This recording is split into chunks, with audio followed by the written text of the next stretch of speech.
استوری تلینگ خیلی مسئله مهمیه. خودم رو متعلق به اون گروهی میدونم که بعد از کشته شدن مهسا ژینا امینی ما توی خیابون همدیگه رو میدیدیم و چون حجاب نداشتیم به هم لبخند میزدیم، به همدیگه شکلات میدادیم و روی کاغذ مینوشتیم که چقدر به همدیگه افتخار. خب من اسمم توی ویکی‌پدیای یعنی توی فارسی به عنوان اولین کسی که توی مطبوعات ایران راجع به جنبش میتون نوشته اومده. همیشه دغدغه‌م این بوده من این چرخه روایت رو ادامه بدم، صحبت بکنم راجع به اتفاقی که برای خودم افتاد که توی یک مرکز هنری و فرهنگی در تهران بود. از اونجا اخراج شدم، حقوق من داده نشد و پروژه‌ای که من انجام داده بودم این پروژه رو منتشر نکردن. اون آدمی که من از آزارش شکایت داشتم اونجا نگه داشته شد، روابطشون هم خیلی عمیق‌تر شد، شبیه مثلا مردایی که با هم دیگه دیدید پشت همون میگیرن. آره قشنگ پشت هم دیگه رو میگیرن و ناگهان تبدیل به یک گروه میشن. این مرکز هنری و فرهنگی اینا آدمای خطرناکی ان. دختر 20 ساله بیا توی این ساختار قرار بگیره، دختر رو نابود میکنن. واقعا زنا باید یک جایی به این نتیجه برسن که هیچ راهی به جز این که ما هم به شکل گروهی عمل بکنیم نداریم. اوکی عالیه. خب چه خبر؟ سلامتی، تو چه خبر؟ منم خوبم. من جای تو خورده استرس دارم ولی چرا؟ واقعا به شجاعت همه خانمایی که میان و صحبت میکنن، زنایی که چون توی ذهنش آدم احتمالاً باید خیلی چیزا باشه و نمیدونم این شهامت رو از کجا آوردی ولی واقعا قابل تقدیره. یه کسایی مثل ما خیلی داریم تلاش میکنیم ولی از اون طرف اون نتیجه‌ای که داریم میبینیم همخونی نداره. راجع به یه چیزهای بدیهی صحبت بکنیم انگار داریم به سمت دیوار حرف میزنیم. سیستمی که آمدانه واقعیتی که ما داریم میبینیم و جلوی چشممونه رو یک جور دیگه بازسازی میکنه و به خوردمون میده. روایت، قصه‌گویی، استوری تلینگ خیلی مسئله مهمیه. هیچ چیزی به اندازه روایت نمیتونه جان اون زمانه‌ای که آدم‌ها حضور داشتن رو منتقل بکنه. توی کتاب‌ها، توی چیزایی که راجع به تاریخ میخونیم، اون قسمت‌هایی که یک روایت و یک قصه وجود داره رو هنوز میتونیم درک بکنیم. روایتگری زنان توی این مرحله خیلی مهمه.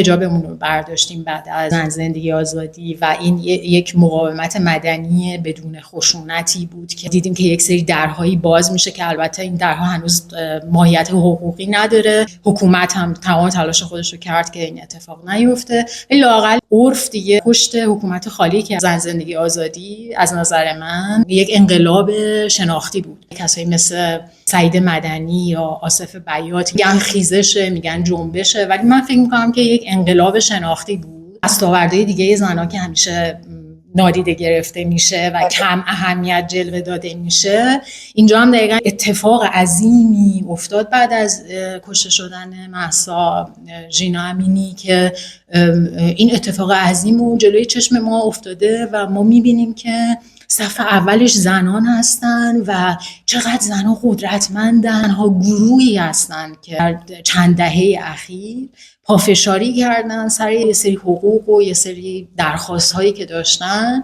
و ول نکردن و نتیجه هم گرفتن. یعنی نسبت به گروه های دیگه که همه شکست خوردن، زنا سیستم رو به چالش کشیدن و جلوی قدرت ایستادن. کاری که این دختر کرده که یه فوتبالیست بازیگر رو در این سطح کشونده به مرحله قضایی اونقدر اهمیت داره که ما به هیچ عنوان نباید اجازه بدیم موضوع بگذره و نادیده گرفته بشه و از اهمیتش کاسته بشه در طول زمان. یک دختر 20 ساله الگوی من میشه. من به خودم فکر میکنم که خب اگر اون تونسته من هم میتونم. الان کاری که باید بکنم اینه که روایت بکنم، موضع خودم رو به عنوان یک آدمی که انسان معاصری که در این بره از زمان داره زیست میکنه و قصه‌ای که برای من اتفاق افتاده، قصه‌ای که در ظاهر به نظر میرسه که فقط مربوط به منه ولی هر چیز شخصی یک چیز عمومی و سیاسیه. خودم رو متعلق به طبقه متوسط فرهنگی میدونم و خودم یک زن مدرن ایرانی چه بسا حتی پسا مدرن معرفی میکنم و من میدونم که من اصلا استثنا نیستم.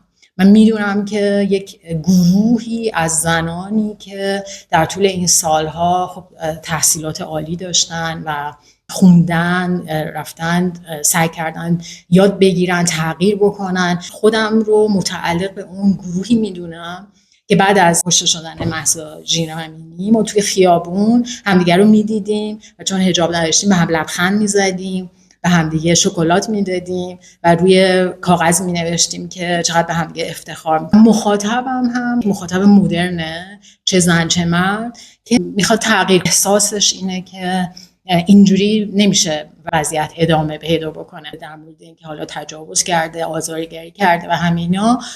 هنوز برای اینکه ما آدم‌ها رو با تبعات این کار مواجه بکنیم مشکل داریم. دائم داریم سعی می‌کنیم که در یک مرحله ابتدایی و اولیه‌ای برای یه سری حقوق انسانی بجنگیم. اسمم توی ویکی‌پدیای توی فارسی به عنوان اولین کسی که توی مطبوعات ایران راجع به جنبش میتون نوشته اومده. همیشه دغدغه‌ام این بوده، دیگه به این مرحله رسیده که بعد دوربین بذارم جلوم و بلند راجبش صحبت. مسئله ما به هیچ عنوان در سطح آزار و تجاوز نیست. این یک کوه یخیه که فقط ما داریم نوک کوه میبینیم. سیستم عظیمی که سیستم مرد سالاری که داره حکومت میکنه به ما به شکل‌های مختلف داره سرکوب میکنه و سعی میکنه ساکت بکنه، فقط تجاوز و آزار منتهی نمیشه.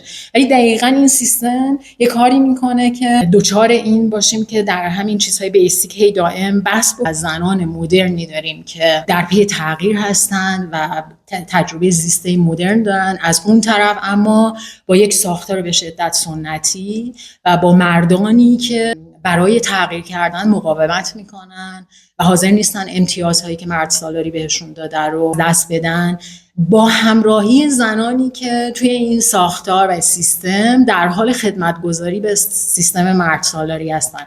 حتی تو این ماجرای فوتبالیست خیلی زنا اصلا یعنی واقعا باور نکردنی بود که این همه چطور ممکنه که تو به عنوان یک زن اون بار و فشار روانی و روحی و تمام اون انگ‌هایی که ممکنه به تو زده بشه، حرفایی که ممکنه راجع به تو زده بشه، همه اینا رو به جون بخری و حق تو سعی کنی بگیری، زن باشی و بیای و به اون زنی که اومده صحبت کرده حمله بکنی. خب ما می‌بینیم که یه عالمه از کسایی که توی آشویتس اردوگاه‌های کار اجباری زندانبان‌ها خودشون زندانی‌ان. موقعیت این زن‌ها رو که حرفی که میزنن با سیستم مرد سالاری یکیه رو، سری زندانی‌هایی هستن که تبدیل به زندانبان شدن.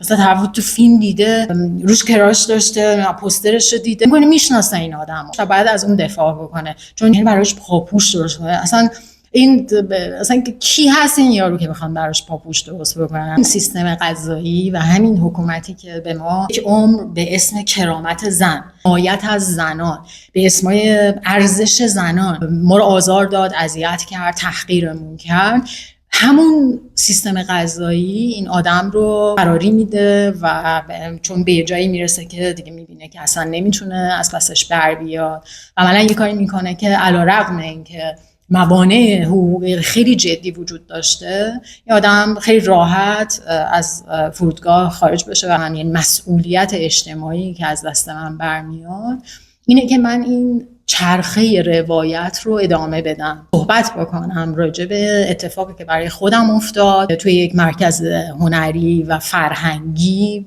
در تهران بود. من با یک آدمی توی این مرکز هنری فرهنگی با یکی از آرتیست ها به عنوان آرتیست این آدم معرفی شده بود. یک رابطه وارد یک رابطه شدم که این رابطه علنی نبود، رابطه غیر علنی بود و خب با توجه به اتفاقاتی که بعدش افتاد معلوم شد که من اشتباه کردم در تخمینی که راجع به انسانیت و رفتار انسانی این آدم زده بودم. فکر نمی کردم واقعا اینقدر آدم عوضی عذاب در بیاد.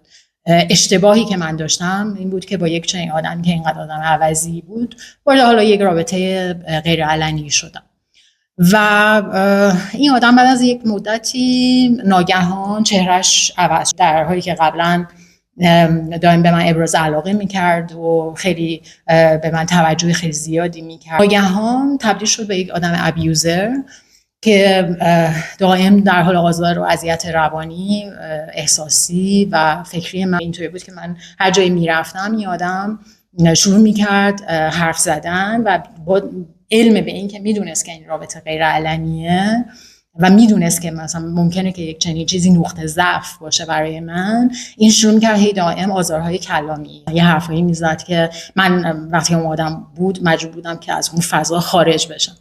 ولی خب من به هر حال رفتم به مدیریت اون مرکز هنری و فرهنگی، این آزار و اذیت‌ها رو منتقل کردم. یعنی گفتم که آقا این آدم داره من اذیت میکنه و خب اونا کار خاصی نکردن. طبق معمول که زنانو جدی نمیگیرن در این مواقع جدی نگرفتن و یعنی تبعاتی برای اون آدم یا آزار و اذیت‌ها نداشت. تا اینکه این آدم برداشت یه سگی رو که حالا این سگ هم ماجرا دونست که سگ اگر که بیارتش اونجا توی اون فضای خودش به تحکیم جایگاهش در اون فضا کمک میکنه. حالا مثلا سگ احتیاج داشتن که حالا یه کسی مراقبت بکنه ازش، که من تنها کسی بودم از لحاظ فیزیکی به این آدم اینقدر نزدیک بودم که داشتم میدیدم که این سگ چقدر داره آزار و اذیت میبینه. مثلا هیچ محبتی به این سگ نمی‌کرد. این سگ هفته ها فضولاتش جمع نشده بود، یعنی ادرار و مدفوعش رو اصلا جمع نمی‌کرد. این سگ توی ادرار و مدفوع خودش چند هفته مونده بود و داشت آزار می‌دید. من دوباره رفتم منتقل کردم به مدیریت اونجا که آقا این سگ داره اذیت میشه، آزار می‌بینه. این بوی گندی که این آدم از بی‌توجهی به یک موجود زنده که کنارش ایجاد کرده داره من رو به عنوان آدمی که تو اون فضا نزدیک به اون محیط هستم داره اذیت میکنه. و اینا اومدن و تمیز کردن اینا، ولی یه جوری که حالا چیزی نشده، که حالا تمیز شده دیگه، حالا اتفاقی نیفتاده، که دقیقاً همون روش حالا چیزی نشده، حالا اتفاقی نیفتاده و برداشتن مسئولیت و برداشتن بار ماجرا از روی دوش کسی که آزارگره، کسی که رفتاری که داره میکنه با اطرافیانش و با موجودات زنده اطرافش رفتار سالمی نیست. ولی سیستم اینطوریه که روی جلوه داده میشه که خب حالا اتفاق خاصی نه، مردان ناگهان تبدیل میشن به یه سری طفل‌های صغیری که حالا یه کاری کرده دیگه، و از اونجایی که تو در قانون شاخن و تمام چیزهای قانون به سمت راحتی مردها تنظیم میشه، یکو وقتی که موضوع مسئولیت پذیری و تبعات رفتار پیش میاد، ناگهان دوباره همه مسئولیت ها روی دوش زن ماجرا میفته و انگار که مرده یه کاری کرده دیگه، یه بچه مثلا یه طفلی بوده که یه کار احمقانه کرده. ولی خب من دوباره اعتراضم اونجا ادامه دادم و گفتم که خیلی خوب باشه، پس حداقل فضای من رو از اونجا عوض کنید. یعنی این آدم این همه داره اذیت و آزار میکنه، این آدم رو جابجا کنید که کنار من نباشه. و مدیر اجرایی اونجا از لحاظ رتبه کاری، مثلا من اگه اینجا باشم، این آدم اینجا دیپلم فنی داره و لحاظ رتبه حرفه‌ای اصلا در این سطح نیست که بخواد یک چنین رفتاری رو، که اعتراضا خیلی جدی‌تر راجع به این حیوان آزاری که دیده بودم منتقل کردم. برگشت من گفتش که جیغ جیغ نکن، جیغ جیغ نکن. و من اینجوری بودم که جیغ جیغ نکن، یعنی میدونید جیغ جیغ نکن یک عبارتیه که پشتش تاریخ سرکوب و ساکت کردن زنان وجود داره. طرف احتمالا مثلا دیده آقا جونش به ننه جونش هم گفته که جیغ جیغ نکن، و این آدم اینقدر در این فضا احساس راحتی میکنه و مطمئنه که ساختار و سیستم داره ازش حمایت میکنه که به زنی که در اون فضا از لحاظ حرفه‌ای، از لحاظ کاری، در یک سطحی که تو قسمت اجرایی داری کار میکنی، تو باید در جهت رفاه حال اون آدمی که به عنوان کارمند اونجاست یا داره مشغول اونجاست، که حالا من به عنوان آرتیست اونجا بودم، باید کار بکنیم. ولی خب عملا اینطوری بود که یه لحن خیلی زشت زننده اینطوری برگشت به من گفت جیغ جیغ نکن. و خب من اونجا دیگه اصلا خب دیگه زیر بار نرفتم و اعتراضم رو ادامه دادم. ما یه جلسه گذاشتیم با صاحب این مرکز هنری فرهنگی شناخته شده توی تهران و این آدم به جای اینکه به گزارش آزاری که توی مجموعش داده شده یک رسیدگی عادلانه و منصفانه‌ای بکنه، من گفت که ما میدونیم که تو با این آدم در ارتباط بودی، یعنی این رفته بود به اینا گفته بود و اگر که به اعتراضت ادامه بدی آبروتو میبریم. یعنی قشنگ جمله‌ای که دقیقاً به کار برد رئیس مرکز هنری فرهنگی این بود که آبروتو میبریم و این حرف رو جلوی دکتر انسانشناس مملکت و مدیر هنری خارج درس خونده که اطفالای روشنفکرانش رو یه کامیون هم نمیتونه بار بزنه، جلوی این دوتا گفت. یعنی اونا به عنوان شاهدهای این جلسه اونجا حضور داشتن و یک کدومشون نسبت به یک چنین چیزی اعتراض کنه و این برای من مسجل شد برای بار چندم که مردان چطور فارغ از طبقه اقتصادی، طبقه اجتماعی، فارغ از سواد، ناگهان اینجور مواقع با همدیگه همدست میشن و تبدیل به یک گروه میشن برای اینکه زنانی که به خصوص سکوت نمیکنن و دست اعتراض و دست به مقاومت میزنن چجوری زنان رو حذف کنن از اون ساختار. اون آدم یه آدم خیلی ثروتمندی که صاحب این مرکز هنری فرهنگیه با اون دکتر انسانشناس با اون مدیر هنری اومدن ناگهان با یک آدمی که یه نوبادی هیچ کس تصفیه کردن و این به خاطر اینه که زنان رو یک تهدید میدونن و میدونن که اگر که اجازه بدن به زنان که توی این ساختارها بر اساس شایسته سالاری صعود بکنن در این سلسله مراتب، در نهایتش اونا دیگه نمیتونن در برن از موضوعاتی که شبیه اینه. خیلی مواقع کارهایی که کردن عین هم بوده که آزارگری بوده، رفتارهای ناشایستی بوده و میدونن که اگر که این ساختار قرار بشه که تغییر بکنه اونا جایی نخواهند داشت. صاحب اون مرکز هنری فرهنگی خب یه آدم بسیار ثروتمندیه که در نهایتش هم خیلی آدمی پوچه تو خالیه و هنرمندا رو میکشونه اونجا فقط برای اینکه تحقیرشون بکنه و کردیت بگیره ازشون از اون طرف، ولی بدون دلیل، بدون حتی منفعت خاصی پشت اون کسی در اومد که حالا به عنوان آزارگر ازش شکایت شده بود و بقیه هم همدستی کردن با سکوت خودشون. مدیر یک مرکز هنری و فرهنگی در تهران با ادای اصول و فلان در شمال شهر برمیگرده به یک آرتیست زن میگه که آبروتو میبریم و این که این آدما خیلی راحت ناگهان سوار سیستمی میشن، ساختاری میشن که مشغول سرکوب زناست، دائم در حال خیانت کردن به زنان هستند به شکل‌های مختلف. سفره پهنیه این سیستم مرد سالاری که به اقتضاعات مختلف هر کدومشون دارن یک استفاده میکنن. یکی داره سر حضانت داره اذیت میکنه، اون یکی داره سر ارث و میراث اذیت میکنه زنان، اون یکی داره آزار جنسی میده، اون داره تو خیابون متلک میده، اون داره توی محیط مرکز فرهنگی هنری میاد و یک رابطه رو تبدیل میکنه به یک نقطه ضعف و تبدیل میکنه به یک چیزی که باید با اون من مثلا احساس شرم کنم. فکر میکنم که اون دیگه مثل قدیمه که چیزی رو بگی کار بکنه، بیاد حال مثلا 10 تایی مثل این بیان به من بگن که تو فلانی تو بیساری، من مثل اینه که مثلا یه اولاغی عرعر کنم. که اینو به من گفت من از اونجا اخراج شدم، حقوق من داده نشد و پروژه‌ای که من اونجا کار انجام داده بودم این پروژه رو منتشر نکردن. اون آدمی که من از آزارش شکایت داشتم اونجا نگه داشته شد، موند. اتفاقا خیلی روابطشون هم خیلی عمیق‌تر شد، شبیه مثلا مردی که با هم دیگه دیدی پشت همون میگیرن.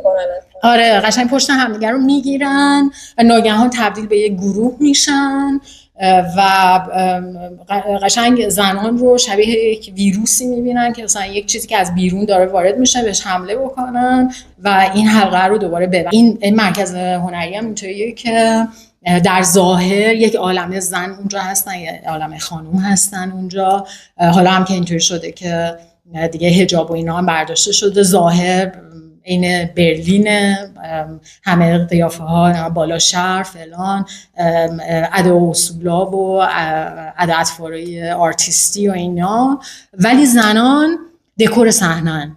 چرا؟ به چه معنا؟ به معنای اینکه یک گروه 4-5 نفره مردا هستن که راجع به همه چیز تصمیم میگیرن و زنان یا در نقش مجریان یا در نقش حالا مثلا آرتیستایی که هر چند وقتی بار ممکنه که یه شوی یه چیزی داشته باشن اونجا و بیان و برن، یا اینکه در نقش خدماتی و در نقش خدمتگزاری در اون ساختار هستن. ولی هیچ زنی تصمیم گیرنده نیست، هیچ زنی توی حلقه ای که بتونه تاثیرگذار باشه. اصلا به محض اینکه یک زن یک ذره از یک سطحی قدرتش بیشتره سریع حذف میشه با یک خطای کوچیک، برخلاف اینکه مرد خیلی راحت میتونه آزار بده و همچنان حضور داشته باشه در اون فضا. زنها به محض اینکه یک خطایی مرتکب بشن سریع حذف میشن و امکان نداره که بهشون قدرت داده بشه که بتونن تصمیم گیری کنن و این یک شکل کوچیکی از اون اتفاقیه که داره در جامعه ما و در ساختار حکومت میفته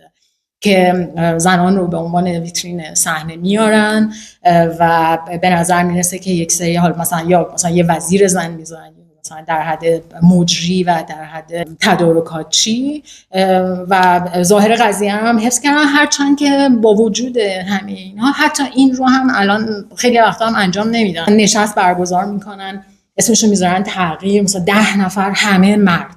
زنها چه کسایی هستن؟ زنها هم کسایی هستن که زن زندگی آزادی رو بردن جلو و قدرتمندترین آدمهای این جامعه هستن. اطمینان میگم که اتفاقی افتاده اینه که یک گروه بسیار قدرتمندی شکل گرفته که این گروه آتش زیر خاکستره. طوری نیستش که اگر که سکوت کرده این سکوت ادامه دار باشه، چون تو هر چقدر فشار میاری و هر چقدر سرکوب میکنی اونها رو قدرتمندتر میکنی. همونطور که من الان نشستم اینجا و دارم راجع به این موضوع صحبت میکنم به خاطر اینه که یک عالمه چیزها رو از سر گذروندم توی زندگی. این راحتی نبوده، یک عالمه کار روی خود بوده. این مجموعه به همین شکل بسیار مرد سالارانه است، ظاهر شبیه برلین، باطن شابدالعظیمه و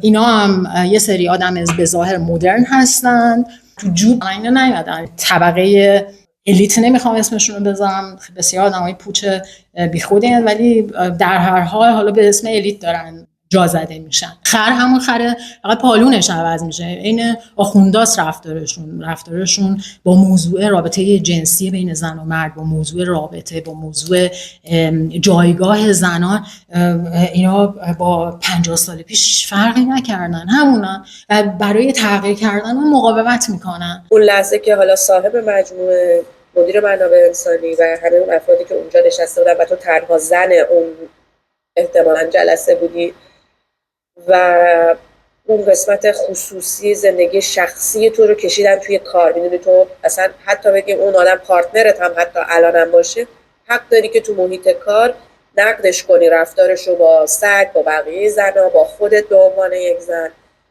و اون لول کاری نباید با زندگی شخصی به نظر من قاطی بشه. وقتی اونها این مسئله رو و خواستن از این به عنوان یک اهرام استفاده کنن که تو رو مجبور به سکوت کنن که بشین سر جات کار تو بکن، میدونیم دیگه این بازیه رو گیمر رو برای هممون اتفاق افتاده به عنوان یه زن. چه حسی داشتی؟ حس اون لحظت من اگه دوست داری میتونی بگی. یعنی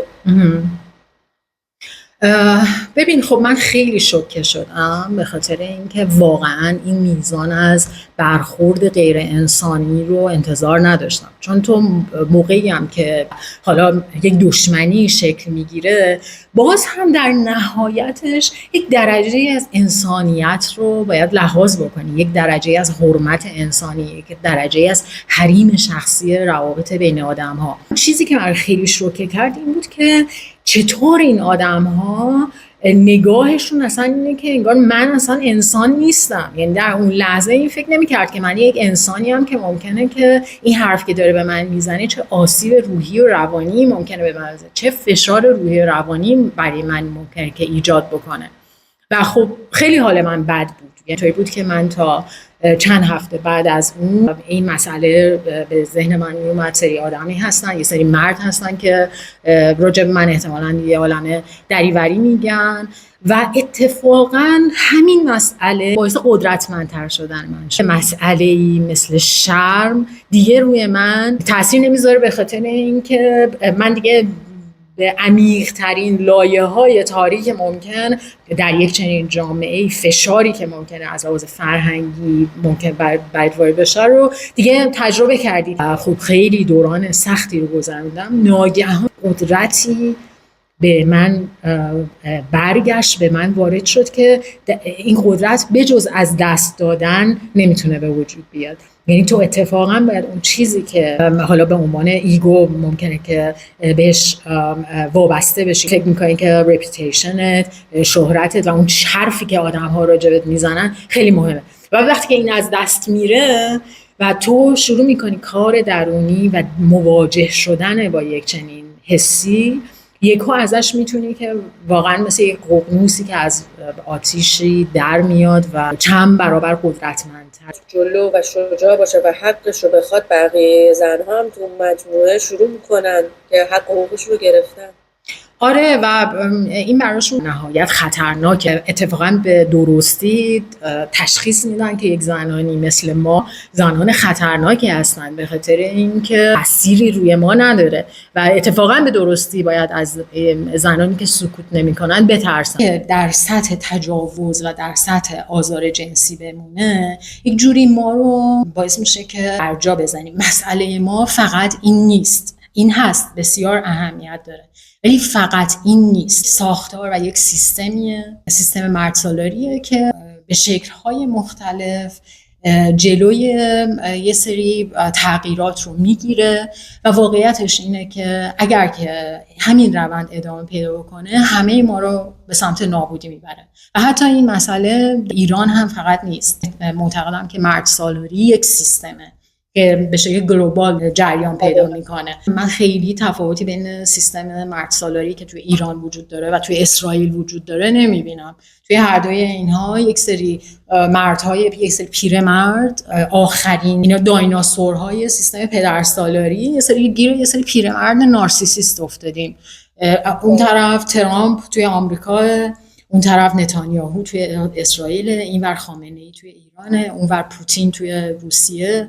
همه یه سری پیرمردن که همشون هم در سالهای آخر زندگیشونه و عملاً دارن ما رو به سمت نابودی میبرن. سینمای ایران ما اینو میبینیم که مثلا تو یه سری فیلم‌هایی مثل پیر پسر، مثل برادران لیلا، اینا شمایل پدری که داره خانواده رو به سمت نابودی میبره و عملاً ما همین اتفاق داره میفته. ما یک پدری، سیستم پدرسالاری داریم که این پدرها دارن خانواده ها رو به سمت نابودی میبرن. به خاطر چی؟ به خاطر که ثروت دستشونه، قدرت دستشونه. در نهایتش اینا مال یک ساختارن، ساختاری که در اون بر اساس سلسله مراتب قدرت چیده شده، ساختار مردسالاری بر اساس پول و مالکیت. اینا ستونهای سیستم مردسالاری هستن و بر اساس زور، بر اساس خشونت. یک سری رکنایی هستن که در تمام این ساختارها دائم تکرار میشه. از اون طرف حالا چیزهای دیگه هم میاد روش سوار میشه، سیستم سرمایه‌داری میاد سوار میشه، تکنوفئودالیسم میاد سوار میشه. در هر حال اون هسته اولیه یک هسته پدرسالاریه که الان داره اتفاقا تبدیل میشه به مردسالاری. این ترانزیشن، این انتقال داره خیلی به وضوح انجام میشه. یک شعار جعلی و بیریشه، بی اساس در اون زمانه‌ای که این شعار زن زندگی آزادی متولد میشه، اسم مرد میهن آبادی به وجود میاد. این مرد میهن آبادی عملاً همین انتقال از سیستم پدرسالاری به مردسالاریه. فراجایل ماسکولینیتی دیگه، یه جور مردانگی شکننده است که وقتی که اسم زن میاد میگه پس من چی؟ منم باشم. اون پسر ساده دلم میاد توی آهنگش میذاره اینو، فراگیر میشه، همه‌گیر میشه و ما با یک آلترناتیو خطرناکی مثل مرد میهن آبادی مواجه میشیم که عملاً من فکر میکنم که خطر اصلیه که ما باش روبرو هستیم و خواهیم شد. از نظر من این حکومت و اون حکومت و این و اون خیلی فرق نداره، تبدیل به یک مضحکه میشه مرد میهن آبادی. چرا؟ به خاطر اینکه مرد میهن آبادی تزیه که ما چند قرنه که داریم توش زیست میکنیم. فرانسیس بیکن یه مقاله‌ای داره که خب فرانسیس بیکن پدر فلسفه تجربه گرایی که ما عملا هنوز داریم توی اون پارادایمی زندگی میکنیم که یک کسایی مثل فرانسیس بیکن پایه‌گذاریش کردن، که اسم این مقاله هست The Masculine Birth of Time، که توی اون صحبت میکنه راجع به این که میگه زمان رویکرد زنانه به فلسفه و به طبیعت گذشته، تمام شده و دیگه باید رویکرد مردانه ما داشته باشیم. به چه معنا؟ به معنای تسخیر و به معنای کنترل طبیعت، با طبیعت مثل یک زنی برخورد بکنیم که باید بهش تسلط پیدا بکنیم. الان این تز شروع میکنه توی، حالا از قبل ماجرای سوزوندن جادوگرا به اسم اینکه حالا زنانی که اعتراض داشتن همیشه یه انگی بهشون زده شده. آره همیشه یه چیزی بهشون زده شده. وقتی که این ترانزیشن به این از فئودالیسم به سرمایه‌داری اتفاق میفته، یک عالمه زنها سرکوب میشن. اینم خیلی جالبه که هر بار که زنها به یک مرحله میرسن که شروع میکنن به رشد کردن، ناگهان ما میبینیم که ساختار دست به یکی میکنه و اینا رو دوباره سرکوب میکنه. زنان، حتی مسئله زنان نیست، مسئله رویکرد زنان است به اینکه ما چجوری میتونیم جامعه رو رعایت بکنیم، که توی اون برخلاف سیستم مراتب قدرت که عمودیه، سلسله مراتب افقیه. زنان در طول تاریخ یاد گرفتن با همدیگه کار کنن. به خاطر همینه که زنها از بقیه زنایی که رفتار رئیس مآبانه دارن خوششون نمیاد، به خاطر اینکه اون رفتار رئیس مآبانه دقیقاً اون در اون ساختار عمودی قدرت قرار میگیره. زنها ساختار افقی، به خاطر اینکه مجبور بودن، مثلا اون بعد از بچه مراقبت میکرده، اون بعد غذا درست میکرد. حتی ما این فیگر زن خردمندی که ما حتی توی ایران هم خیلی میبینیمش که عاقل، زن 70 ساله‌ای که اون میبینی که مثلا 20 نفر آدم دارن ازش فرمون میبرن بدون اینکه احساس کنن که خشونتی در کاره، بدون اینکه احساس کنن مجبورن. یعنی تو میگی که این زنه داره روی دست اینا رو همه رو میچرخونه با محبت، با ملایمت. و این ما وقتی راجع به روی کرده زنانه حرف میزنیم، راجع به اینه که وقتی ما راجع به زندگی صحبت میکنیم به معنای اینکه آقا زندگی حیوونا هم اطرافمون هست، زندگی گیاهان هم هست، زندگی زمین هم هست، محیط زیست هم هست و اون روی کرد مصرف کنیم عملا همه منابع محیط زیستیمون داره نابود میشه. به یه بحرانی رسیدیم که نتیجه دقیقاً همون روی کرد مرد میهن آبادی بوده. اسم آبادی در ظاهر آبادی یعنی چی؟ آبادی یعنی مصرف منابع. ما در دوران سازندگی بعد از جنگ ایران عراق شروع شد، یک عالمه صنعتگرایی داشتیم، یک عالمه در ظاهر داشتیم آبادانی می‌کردیم، یک عالمه سد ساختن کردن، استفاده از محیط زیست که نتیجهش رو داریم می‌بینیم که داره چه اتفاقی. یعنی اون آبادی نتیجهش این شده که ما افتادیم به فلاکتی که بارون نمیاد. بارون هم خب به خاطر این نمیاد که اینقدر گیاهان نابود شدن، حشرات نابود شدن، همه اکوسیستم به هم ریخته. خب معلومه که بارون هم نمیاد. توی تز مرد میهن آبادی داریم زیست میکنیم. این موضوع میهن، موضوع مرزها، مثلا ابتدای تمام جنگ ها و خونریزی ها و تمام این مسائلی که ما الان داریم منشأش دقیقاً همینه، مرد میهن و آبادی. و این ناگهان میبینی که این ساختار سیستماتیک میاد و وقتی که زن زندگی آزادی به عنوان یک آنتیتز مطرح میشه، میاد و آنتیتز و تز رو کنار هم دیگه میذاره. یعنی یکی از عجیب ترین اتفاقات ممکن همین بود که آنتیتز و تز کنار هم دیگه مطرح شد، در که زن زندگی آزادی، یعنی هم رکن زنش، هم رکن زندگیش و هم رکن آزادی.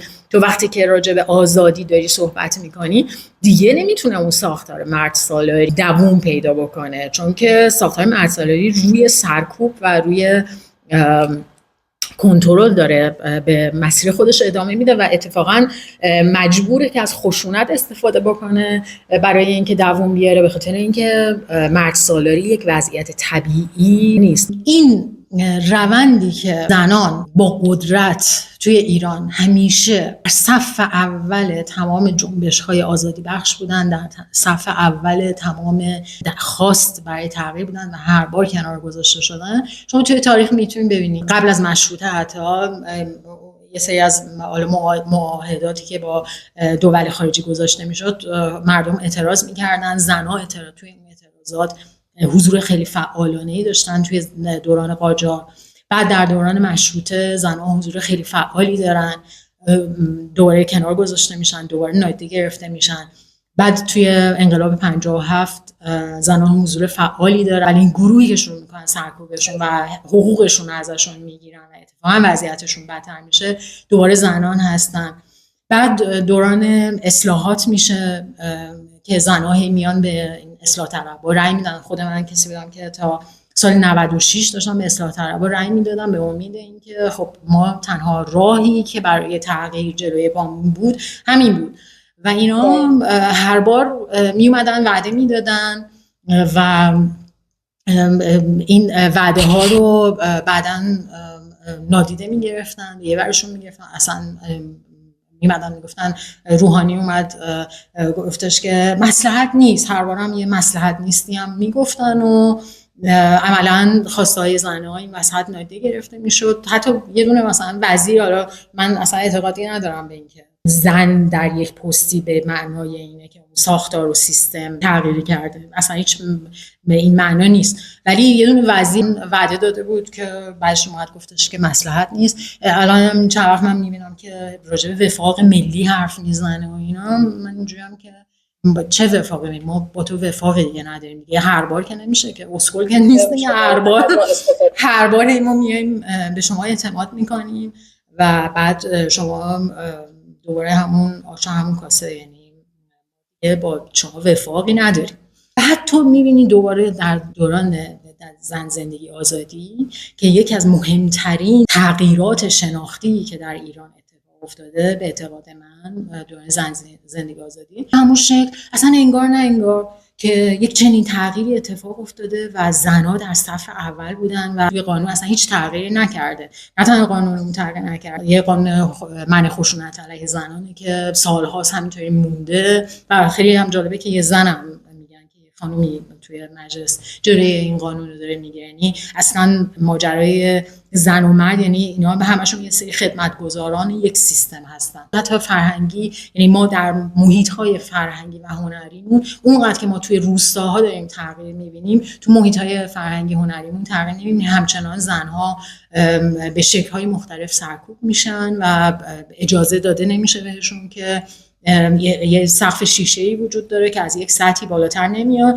تهش هم اینطوری میشه که ناگهان همه با هم دست به یکی میکنن و به زنی که میخواد صحبت کنه و حرفی برای گفتن داره بهش میگن که اگه حرف بزنی آبروتو میبری.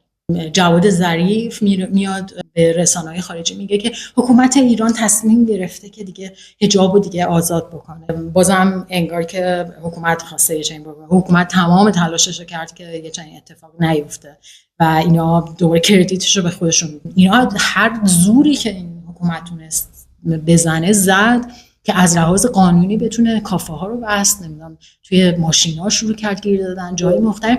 این زنان به عنوان یک نیروی منسجم اینقدر پافشاری کردن و اینقدر زنایی که هم تنها بودن اون صف اولی که شکل گرفته بود اغلب زنان مستقلی بودن که لازم نبود به کسی جواب پس بدن، چون خیلی وقتا ما چیزی که می‌دیدیم این بود که مردا برمیگشتن میگفتن حالا یه چیزی بذار سرت دردسر نشه. این مثلا میگفتن من اگر یه مشکلی پیش بیاد بعد اینا رو بزنم تو حالا یه چیزی بذار سرت که من نه همشون هم میزنن، نمیدونم واقعا چجوریه که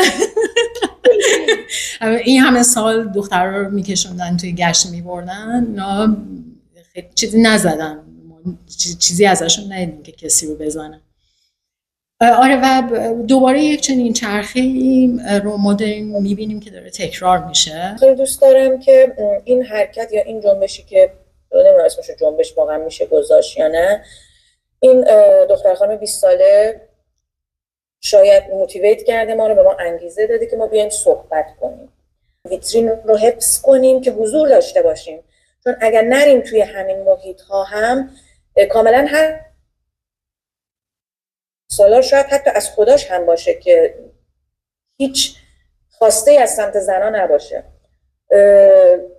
انسان ها رابطه دارن، میان از چیزی که حالا به فکر خودشون نقطه ضعف، رابطه جنسی نقطه ضعف، رابطه با یک مرد نقطه ضعف. گفتم که بقیه خانمایی هم که هستن تو هر حالا سطح و لولی بیان صحبت کنن که لازم هم نیست واقعا اسم ببریم X, Y, Z، اینکه چجوری مورد تهدید و آزار قرار گرفتن. من فکر میکنم تجاوز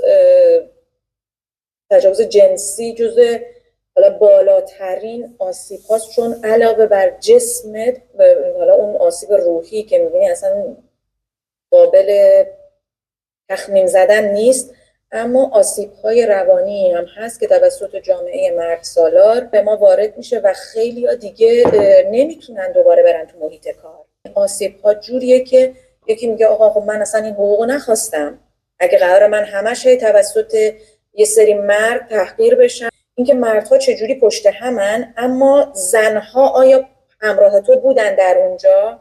مثلا وقتی اعتراض تو رو میدیدن، ببین خب خیلی خوبه منم بیام. میدونی الان ما میگیم که به این خانم تجاوز شده، ما هم میایم این داستان استوری تلینگ رو ادامه میدیم. آسیب آزار جنسی رو تو محیط‌های هنری خیلی زنها تجربه کردن، اما همیشه از ترس این قضاوت شدن توسط نه تنها جامعه مرد سالار و اینکه بعدش هم کنار گذاشته میشن، یعنی که ما از حذف شدن نمیترسیم، ما دیگه سکوت نمی کنیم به خاطر لیبل زن خراب، لیبل زنی که نمیدونم با یکی خوابیده، ببخشید من اینجوری میگم ولی واقعا با همین لیبل ها خب معلومه با من انسان میخوابی، خب نمیفهمم اصلا چرا این باید یه بیگ دیلی باشه. اون کلیتوریس و واژن که دکوری نیستن اونجا دیگه، باور نکردنیه که ما در این سطح اینقدر اینا نگاهشون به یک رابطه‌ای که میتونه کاملا یک تجربه مشترک انسانی باشه اینقدر حیوانیه، هنوز در سطح یک حیوان هنوز دارن نگاه میکنن به رابطه بین زن و مرد. متاسفانه این چیزی که ما در جامعه میبینیم همینه. اگه ظاهر رو حفظ میکنن میگن نه آزادی زن، برابری زن، ولی وقتی توی عمل میبینیم که نه همونه. یک مرد میاد میگه که من با این آدم رابطه جنسی داشتم، در صورتی که این یه چیز شخصیه بین شما دوتا، بین هر مرد و زنی. یا وقتی مثلا یکی میاد میگه به من تجاوز شده، همه میگن خودت رفتی اون خونه. ببین یعنی هیچکی فکر نمیکنه که پس تجاوز چیه؟ یعنی من اگه برم خونه شما میتونی به من تجاوز کنی؟ کاملا عامدانه است. این مقاومتی که برای فهم و پذیرش وجود داره از نادانی یا از نفهمیدن نیست. اتفاقا کاملا آدم ها متوجه این هستن که آزار و اذیت و این تجاوز اینها داره اتفاق میفته، اما این به خاطر اینکه یک سیستم دائم در حال باز تولید و در حال ترمیم خودشه. یک از کارهایی که جمهوری اسلامی کرده اینه که توی آموزش و پرورش به هیچ عنوان درک ساختار و سیستم رو به بچه‌ها آموزش نمیده. اینکه تو درک کنی مال منی وجود نداره، یک تجربه مشترکه که در یک سری الگوهای اجتماعی دائم در حال تکرار شدنه و این الگوها و این سیستماتیک بودن ماجرا یک چنین چیزی درک کنی. مثلا برنمیگردی بگی که نه من فلانی رو میشناسم، آخه نمیگردی بگی من ولی شوهرم خیلی خوبه دارم. چرا میگین همه مردها اینطوریه؟ ما وقتی داریم راجع به یک سیستم صحبت میکنیم واقعا ما باید بگیم همه مردا اینطوری هستن، اینکه هی هر بار این که بعضی از مردا اینطوری هستن. واقعیتش اینه که این مرکز هنری و فرهنگی خب اینا آدمای خطرناکی هستن. یه دختر 20 ساله بیا توی این ساختار قرار بگیره، دختر رو نابود میکنن.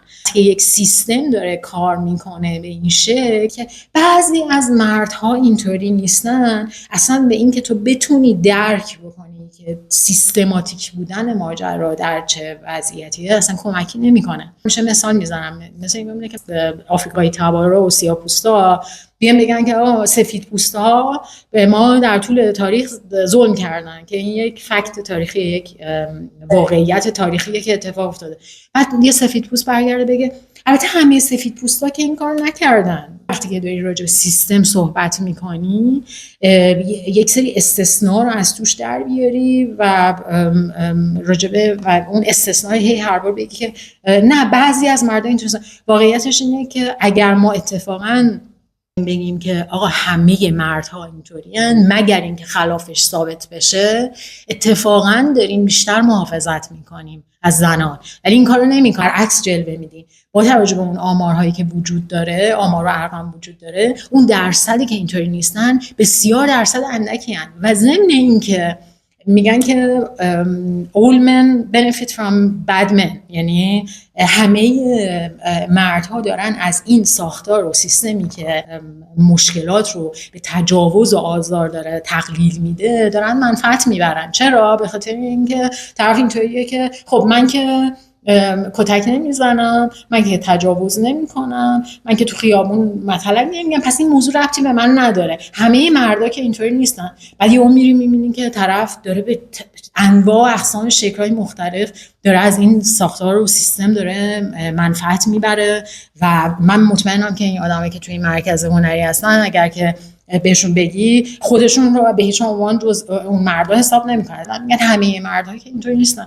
در حالی که این یه سفره پهنیه که هر کدوم به یک شکلی ازش استفاده میکنه. آثار یک کسی مثلا سیلویا فدریچی رو میخونی که نگاه میکنی که روند تاریخی در مورد رابطه زن و مرد وجود داره، میبینی که رابطه زن و مرد بیش از آن که یک رابطه جنسیتی باشه یک رابطه طبقاتیه.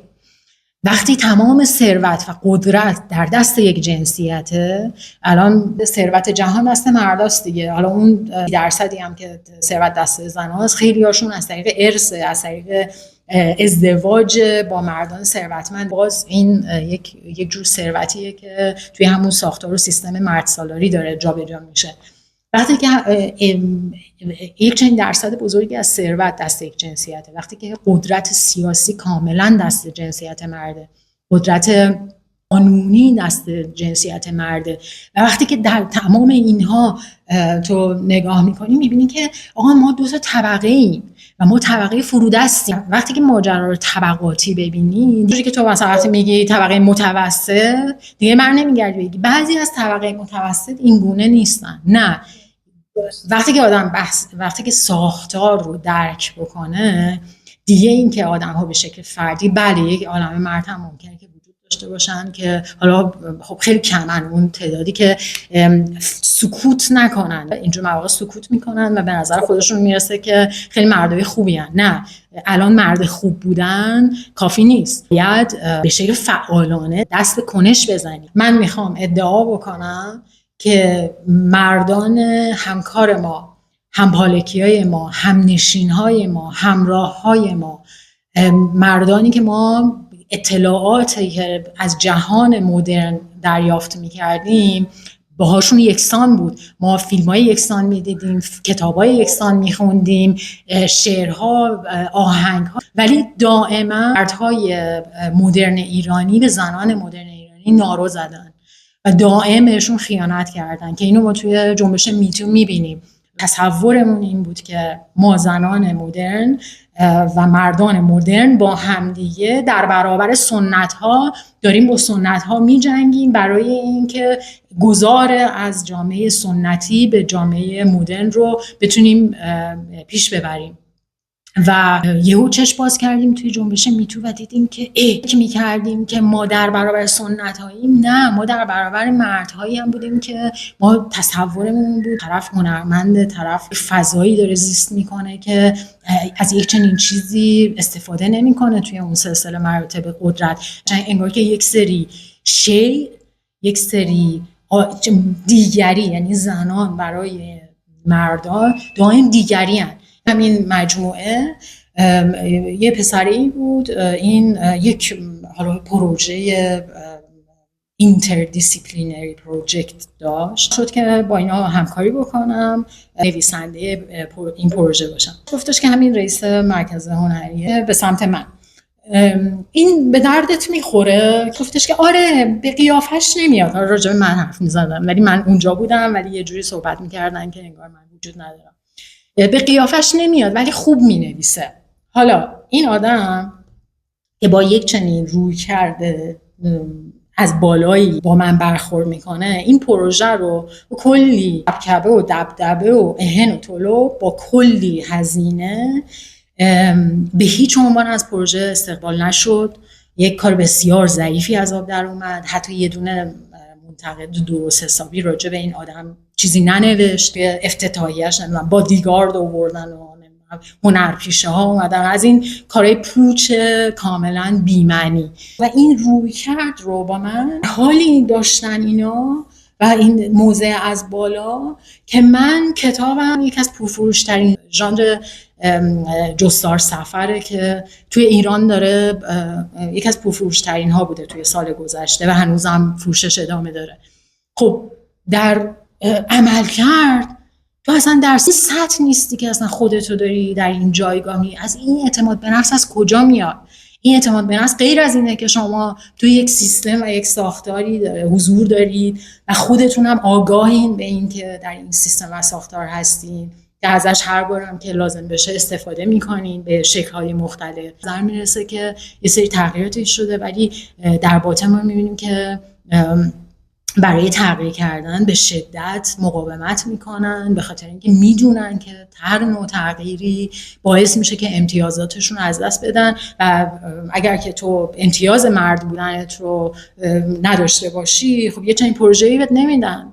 اگر که بر اساس شایسته سالاری باشه، یادم مثل من که هر دو اومدیم گفتیم آقا من این کارم، اینم مدرکش، اینم سندش، هر دو تا یه اثر گذاشتیم جلو و در نتیجه دیدیم که خب کدوم اثر کار خودش رو کرده، شایسته سالاری باشه. یک عالمه زن هستن که حرفی برای گفتن دارن، نه تنها حرفی برای گفتن دارن بلکه کارشون بسیار خوبه، ولی دقیقاً توی همین ساختار و سیستم اجازه نمیدن که اینا بیان بالاتر. واقعاً زنها باید یک جایی به این نتیجه برسن که راهی به جز این که ما هم به شکل گروهی عمل بکنیم نداریم. ما با یک طبقه سر و کار داریم، طبقه مردان، که ما یک موقعیت فرودستی داریم توی این ساختار و باید استراتژی که این دیگه از این که آقا بشینیم بدیهیات رو توضیح بدیم و هی دائم توی گوش خر یاسین میخوندی تا الان تاثیر داشته. هی ما داریم میگیم آقا آزار اینه، هی داریم میگیم آقا تجاوز اینه، هی داریم میگیم که اینقدر از موضع بالا و بدون قدرتی که داره به شما میده، مثل هواییه که داریم تنفس میکنیم، مثل اقیانوسیه که ما داریم تو شنا میکنیم، سیستم مرد سالاری. بعد که نه بعضی از مردها اینطوری نیست، نداره. برای چی تو باید دائم اشاره بکنی که بله مثلا یه سری سفیدپوستا در طول همون زمان که بردهداری بوده برده‌ها رو کتک نمیزدن، هر بار تو مثلا باید بگی که ولی خب بعضی از سفیدپوستا بودن که کتک نمیزدن. نه، یه مسئله سیستماتیکه، یک مسئله ساختاریه، ضمن این که به شکل‌های مختلف استفاده های مختلف میبرن. اتفاقا همین آدمی هم که آزارگر بود ظاهر فمینیست و اینایی داشت، اما که یادم مثل من باشون معاشرت میکنه، خب نمیگم با یه آدمی که به نظر برسه که ضد زنه وارد رابطه بشم. و هیچ کس به این نگاه نمیکرد که این آدم خودش رو یک جور دیگه جلوه داده بوده و یک دروغ گفته بوده و یک نیرنگی، یک حیله‌ای آزارگر که پیشونیشون نوشته نشده آی من آزارگرم. هیچ کسی که نمیاد با یه آدمی که آزارگره وارد رابطه بشه از قبل بدونه که آزارگره. شیوه است، به خاطر اینکه مثلا دخترای مستقل یا حالا مدرن امروزی یه خط قرمزایی دارن، مثلا با یه سری مردها ما واقعا نمیتونیم مثلا حرف بزنیم، حرف مشترک نداریم. اما این آدمایی که دقیقاً اون ظاهره رو دارن و میگن نه برابری، ما هم همونو میبینیم دیگه و اونو باور میکنیم چون که تو ذهن خودمون اونه، برای من برابریه. مسئولیت روی دوش توئه که روی انسانیت اون آدم حساب کردی و روی حرفی که زده حساب کردی و تو دوباره میشی تقصیرکار. اون آدم که دروغ گفته، نیرنگ کرده، حیله‌گری کرده، باز هم هیچ مسئولیتی نداره، تازه تحسین هم میشه. یعنی تازه اینجوریه که به به مخم زدی، آفرین، یه چیزی رو هم به یک سرانجامی رسونی. تو راجع به مسئله تجاوز صحبت کردی که بدترین اتفاقیه که میتونه بیفته. این بدترین اتفاق رو اصلا نمیفهمن. یعنی تو وقتی بهشون میگی حالا مگه چی شده، حالا یه اتفاقی که افتاده، نمیشنون. و اینم دلیلش اینه که توی همین ساختار و سیستم ببین پسرها از یک سنی به بعد، خب من پایان نامه فوق لیسانسم در مورد آموزش غیر رسمی سیاست جنسیتی تو مدارس بود، توی مدارس مثلا راهنمایی و دبیرستان. این پسرها بعد از اینکه به سن بلوغ میرسن، یکی از ابزارهایی که سیستم مرد سالاری در ذهن اینا ایمپلنت میشه، در ذهن اینا کاشته میشه، اینکه شروع میکنن مسخره کردن هم دیگه. فالوس به مثابه اسلحه، مادر همدیگر رو، خواهر همدیگر رو به تجاوز تهدید کردن، به آزار دادن و همه اینها رو به عنوان یک امر شوخی و یک چیز مسخره بازی، یعنی قبحش انگاری که از همون موقع اینا دارن توی این سیستم آماده میشن برای اینکه ذهنشون قبح این ماجرا رو و این ارتباط انسانی که با جنسیت مخالفشون میتونن ایجاد بکنن رو از بین میبره. دختر خودش رفته، دختر خودش جنده است تو فلان. این ماجرای جنده اینقدر هی گفتن. داشتم یه چیزی از فاطمه مرنیسی میخوندم راجع به ابتدای اسلام، میگه که زنان اعتراضای خیلی زیادی میکنن وقتی که اسلام توی شبه جزیره عربستان شروع میکنه به اینکه گسترش پیدا بکنه، اونا رو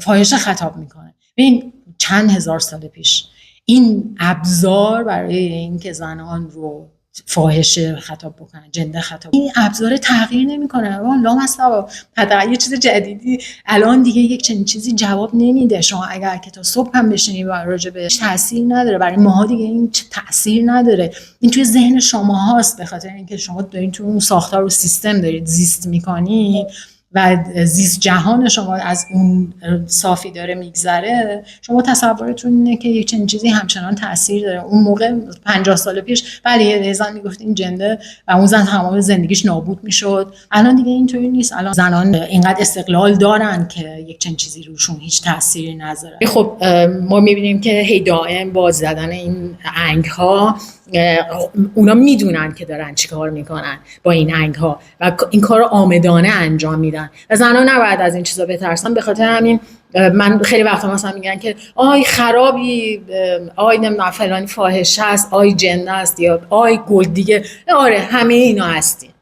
آره حل اصلا اعلام میکنیم، میایم پرچم میزنیم، میگم ما خرابی، ما گل دیگریم دیگه، حله دیگه، از این موضوع میتونید رد شین.